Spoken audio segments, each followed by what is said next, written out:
Hello friends, எல்லோரும் எப்படி இருக்கீங்க? வாங்க இன்றைக்கி நம்ம ஒரு சூப்பரான ரெசிபி தான் செய்ய போகிறோம். சேமியா வச்சு அதுக்கு ஒரு ஸ்பூன் நெய் விட்டுட்டு கொஞ்சமாக சேமியா போட்டு நல்லா ஃப்ரை பண்ணி எடுத்துக்கோங்க. இந்த மாதிரி நல்லா பொன்னிறமாக வறுத்து எடுத்துகிட்டு இதை தனியாக வச்சுருங்க.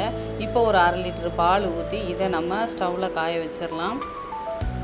பாருங்கள், பால் நல்லா பொங்கி வந்துருச்சு. இப்போது இதில் நம்ம வறுத்து வச்சுருக்கோம் இல்லையா சேமியா, அதை எடுத்து நம்ம கூட ஆட் பண்ணிக்கலாம். ஒரு ஸ்பூன் சேமியாவை தனியாக எடுத்து வச்சுருங்க. இப்போ இதை நல்லா கிளறி விடுங்க. அடுப்பை கொஞ்சம் மீடியம் ஃப்ளேமில் வச்சுக்கோங்க. இப்போது ஒரு ஸ்பூன் கஸ்டர்ட் பவுடர் எடுத்து இதில் கொஞ்சமாக பால், ஒரு 1/2 டம்ளர் அளவுக்கு பால் விட்டு இதை நல்லா கலக்கிக்கோங்க. நல்லா கட்டிங் இல்லாமல் கலக்கிட்டு இப்போது கொதிச்சிக்கிட்டு இருக்க சேமியாவோட இதையும் சேர்த்து நல்லா கிளறி விடுங்க.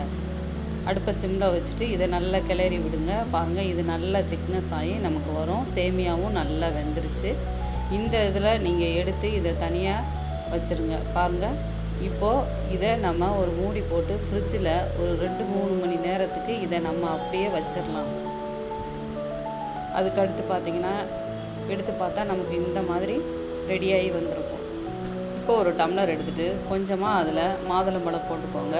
இப்போ நீங்கள் கலந்து வச்சுருக்க மிக்சடை அதில் ஆட் பண்ணிக்கோங்க. இப்போ கொஞ்சமாக இதில் ப்ளூபெர்ரி சேர்த்துக்கோங்க. அப்புறம் செரி பழம் இருந்தால் சேர்த்துக்கோங்க. அப்புறம் டியூட்டி ஃப்ரூட்டி இருந்தாலும் அதையும் போட்டுட்டு திரும்பியும் நீ மிக்சடை சேர்த்துட்டு நட்ஸு உங்களுக்கு என்னென்ன தேவைப்படுதோ அதை எல்லாமே நீங்கள் சேர்த்துக்கலாம். பாதாம், பிஸ்தா, முந்திரி இந்த மாதிரி எல்லாத்தையும் சேர்த்துட்டு திருப்பியும் நீங்கள் கஸ்டர்டை போட்டு மேலே திருப்பி செரி, கொஞ்சம் ப்ளூபெர்ரி, கொஞ்சம் நட்ஸு, அப்புறமா கொஞ்சம் போல் அது நம்ம தனியாக சேமியா எடுத்து வச்சுருக்கோம் இல்லையா, அதையும் எடுத்து போட்டு கலந்து சாப்பிட்டா வேறு லெவல். மறக்காமல் சப்ஸ்கிரைப் பண்ணிக்கோங்க.